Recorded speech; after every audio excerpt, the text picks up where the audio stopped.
قصة سر بناء الأهرامات في قلب الصحراء المصرية، حيث يلتقي الذهب برمال الزمن، كان سر عظيم يخبأ تحت الشمس منذ آلاف السنين.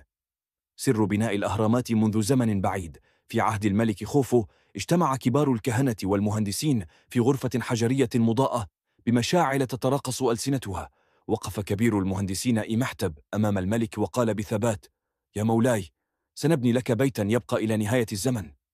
تفاجأ الجميع، كيف سيبنى مبنى لا يهدمه الوقت؟ ابتسم إمحتب وأضاف: سر البناء لن يكون في الحجارة فقط، بل في الرجال الذين يؤمنون بالعظمة.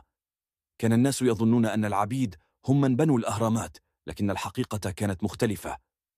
كان البناؤون رجالا مهرة، فلاحين وصناعا، يعملون بدقة مذهلة، يتقاضون الطعام والسكن والعلاج، وكل واحد منهم كان يؤمن أنه يبني خلود مصر عند الفجر.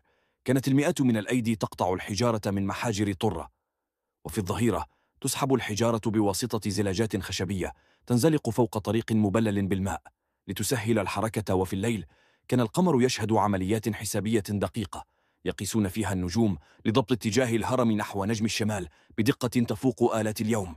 لكن السر الأكبر لم يكن في الأدوات، بل في العقل المصري. كان لديهم علم لا يزال يحير العالم: كيف ترفع حجارة تزن عدة أطنان؟ كيف ترص بدقة تامة بحيث لا يدخل بينها حتى ورقة؟